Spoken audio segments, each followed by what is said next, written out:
आपका स्वागत है आपके अपने YouTube चैनल महाअध्ययन में। वीडियो को लाइक करें और अगर चैनल को अभी तक सब्सक्राइब नहीं किया है तो जल्दी से कर दें। आज हम करने जा रहे हैं हमारी 7वीं कक्षा की वर्कशीट और हमारे कार्यपत्र का नाम है, नंबर है 7 और हमारे पाठ का नाम है दादी माँ और आज की तारीख है 15 अक्टूबर। आपको याद है ना, हम पिछली बार जिस पाठ की बात कर रहे थे उस पाठ को हम पिछली कई वर्कशीट में कर चुके हैं, यानी कि हम इस पाठ के कई भाग पढ़ चुके हैं। छोटे छोटे भागों में हम अपना पाठ पूरा कर रहे हैं और उसी संदर्भ में आज हम आगे बढ़ रहे हैं। मैं आपको याद दिला दूं, दादी माँ के बारे में कुछ खास खास बातें लेखक ने बताई थी कि किस तरीके से दादी माँ के बारे में, दादी माँ किस तरह से गांव के लोगों का और अपने घर के लोगों का ख्याल रखती थी। बीमारी वगैरह में वो हाथ, नब्ज, ये सब चीजें देखकर बता पाती थी कि किसको क्या समस्या है और उनके पास दवाई के बहुत सारे नुस्खे थे। फिर हमने ये भी पढ़ा कि किस तरीके से विवाह के अवसर पर लेखक के घर पर रुकने पर, जब एक चचेरा ममेरा भाई घर पर ही होता है उसी अवसर पर जिस वक्त लेखक की तबीयत खराब है, औरतें बिगड़ती हैं और औरतों के बिगड़ने पर कि यहाँ पर लड़के हैं तो हम अपना पूरा कार्यक्रम किस तरह से करेंगे, तो दादी माँ बिगड़कर उन्हें संभाल लेती हैं। और इसी संदर्भ में अपनी कहानी को आगे की ओर बढ़ाते हुए हम भी आगे बढ़ते हैं। तो देखिए, यहाँ पर दिया है दादी माँ का एक प्यारा सा चित्र और एक स्त्री उनके सामने हाथ जोड़कर खड़ी है। तो चलो देखें तो ऐसा क्या हुआ कि दादी माँ उन्हें कुछ कह रही हैं। हाथ को देखो, उनके हाथ को उंगली दिखाते हुए कुछ कह रही हैं और स्त्री ने हाथ जोड़े हुए हैं, विनम्र स्थिति में खड़ी है। तो चलो पता लगाते हैं। एक दिन दोपहर को मैं घर लौटा, यानी कि लेखक एक दिन दोपहर को घर लौटे और बाहर दादी माँ किसी पर बिगड़ रही थी मतलब गुस्सा हो रही थी। देखा, पास के कोने में दुबकी रामी की चाची खड़ी हैं। तो लेखक ने घर में घुसते ही क्या देखा? लेखक ने देखा कि पास के कोने में रामी दुबकी हुई है और उसकी चाची सामने खड़ी हैं। दुबकी मतलब दुबक जाना, आपको तो पता ही होगा, छुप जाना। तो ये छिप जाना या छुप जाना जो हम बोलते हैं, तो दुबकी का मतलब होता है छिप जाना। तो कोने में छिपकर खड़ी थी कौन? रामी। और सामने कौन खड़ी थी? रामी की चाची। तो वह दुबक कर क्यों खड़ी होगी? तो शायद इसलिए क्योंकि दादी माँ गुस्सा कर रही थी, इसीलिए शायद रामी डरकर कोने में छिप गई होगी और उसकी चाची सामने खड़ी थी। चलो देखते हैं दादी माँ क्यों गुस्सा हो रही हैं। सो न होगा धन्नो, रुपए माँ सूद के आज दे दे, तेरी आंख में तो शर्म है नहीं।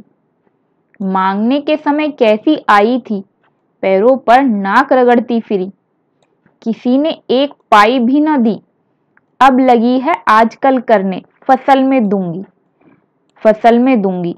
अब क्या तेरी खातिर दूसरी फसल कटेगी? तो ये सारी बातें बोल रही हैं दादी माँ। तो चलो देखें इन बातों का क्या मतलब है।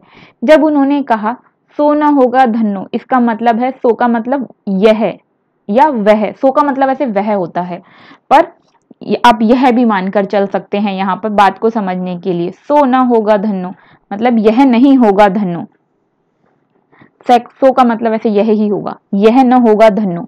रुपए माँ सूद के आज दे दे मतलब जितने मेरे रुपए हैं वो और उन पर लगने वाली ब्याज, दोनों के दोनों आज ही मुझे वापस कर दो। यानी कि रामी की चाची ने दादी माँ से पैसे उधार लिए थे और वो भी ऋण पर। ऋण का मतलब होता है ब्याज पर।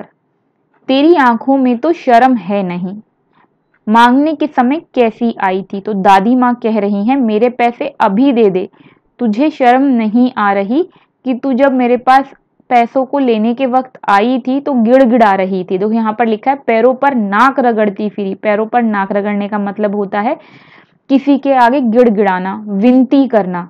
मतलब रामी की चाची ने बहुत विनती की होगी तब दादी माँ ने उन्हें पैसे दिए होंगे और वो भी ब्याज पर। तो सोचो ब्याज पर भी पैसे लेने के लिए कितनी मिन्नतें करनी पड़ी होंगी कि दादी माँ बोल रही हैं कि पैरों पर नाक रगड़ती फिर किसी ने एक पाई भी ना दी। तो दादी माँ कह रही हैं कि वो सबके पैरों पर नाक रगड़ती फिरी, लेकिन किसी ने भी उन्हें एक पाई मतलब एक पैसा भी नहीं दिया। और उसके बाद पैसे उन्हें किससे मिले? दादी माँ से मिले। अब लगी है आजकल करने, फसल में दूंगी, अब क्या तेरी खातिर दूसरी फसल कटेगी। इसका मतलब ये कि रामी की चाची कह रही है कि जब फसल कटेगी तब मैं आपको पैसे दे दूंगी, लेकिन दादी माँ ये कह रही हैं अब क्या तेरी खातिर दूसरी फसल कटेगी। इसका मतलब ये कि दादी माँ गुस्सा इसलिए हो रही हैं कि जब उसने पैसे, रामी की चाची ने पैसे लिए, उसके बाद एक फसल कट चुकी है और बेची जा चुकी है। तो अब दादी माँ का कहना है कि जब फसल बेचकर पैसे आ चुके तो मेरे पैसे क्यों नहीं दिए, अब दूसरी फसल कटेगी तब मेरे पैसे दोगी, मतलब मैं इतना लंबा इंतजार नहीं कर सकती, मेरे पैसे अभी के अभी वापस कर दो। तो ये थी आज की अच्छी सी वर्कशीट। चलो तो देखें दादी माँ के गुस्से से आज क्या सवाल बने हैं हमारी परीक्षा करने के लिए। तो पहला प्रश्न है, गद्यांश को पढ़कर आपको क्या लगता है ऋण किसने किससे लिया होगा। तो हमें तो पता चल ही गया है कि रामी की चाची ने दादी से ऋण लिया होगा। तो ये रहा उत्तर। अब दूसरा प्रश्न पढ़ते हैं, दादी माँ किस पर बिगड़ रही थी। तो इतनी सारी बातें हमने पढ़ी कि रामी की चाची पर बिगड़ रही थी, मतलब गुस्सा हो रही थी। तो ये रहा हमारा उत्तर, दादी माँ रामी की चाची पर बिगड़ रही थी। इसके बाद हमसे एक पूछा गया है तीसरा प्रश्न, दादी माँ किस कारण बिगड़ रही थी। तो हम भी जानते हैं दादी माँ इसलिए बिगड़ रही थी क्योंकि जो पैसे उन्होंने उन्हें रामी की चाची को ब्याज पर दिए थे अभी तक उन्हें वापस नहीं मिले थे, इसीलिए दादी माँ बिगड़ रही थी, मतलब गुस्सा हो रही थी।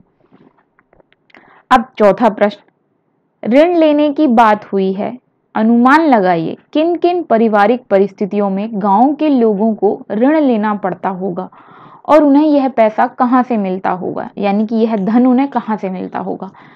बड़ों से बातचीत कर इस विषय में लिखिए। तो फिलहाल तो आपके पास मैं बड़ी हूं और मैं आपको बताती हूं इसका उत्तर।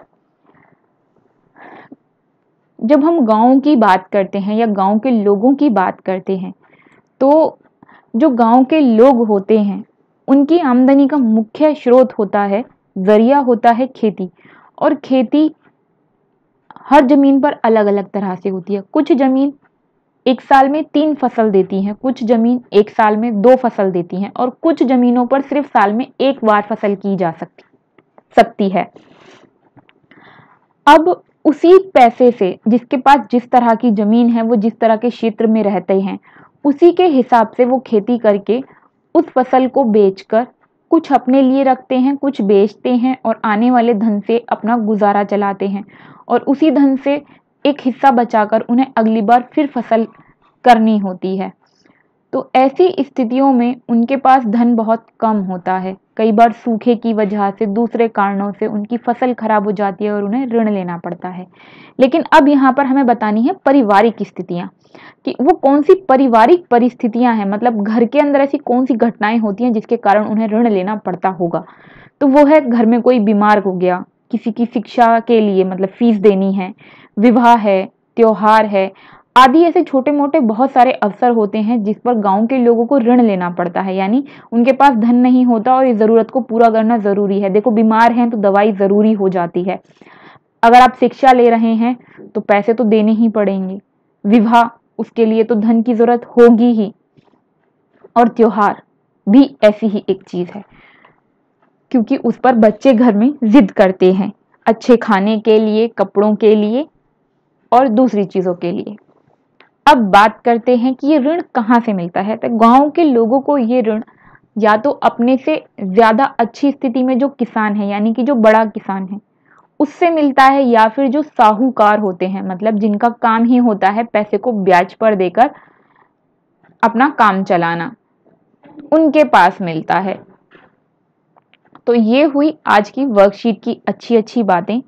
मेरे प्यारे बच्चों, अगर आपको वीडियो पसंद आई है तो वीडियो के नीचे आ रहा है लाइक का निशान, फटाफट से बटन दबाकर वीडियो को लाइक कर दें। और अगर आपने अभी तक चैनल को सब्सक्राइब नहीं किया है तो वीडियो के नीचे आ रहा है एक रेड कलर का निशान, उस पर लिखा है सब्सक्राइब, क्लिक कर दें। रेड कलर हो जाएगा चेंज और इसका मतलब चैनल हो गया सब्सक्राइब। चैनल को सिर्फ एक ही बार सब्सक्राइब करना होता है, उसके बाद बेल को दबाने पर आपको वीडियो का नोटिफिकेशन आपके YouTube पर मिलता रहेगा, YouTube नोटिफिकेशन में। और आगे बढ़ने से पहले, क्योंकि ज्ञान बांटने से बढ़ता है, तो वीडियो को अपने दूसरे सेक्शंस के फ्रेंड्स के साथ, अपनी क्लास के फ्रेंड्स के साथ शेयर करना बिल्कुल भी ना भूलें। वीडियो के नीचे आ रहा है शेयर का बटन, क्लिक कीजिए और शेयर कीजिए। फिर मिलते हैं दूसरी वीडियो में या फिर अगली वीडियो में खूब सारी जानकारी के साथ। तब तक के लिए थैंक यू।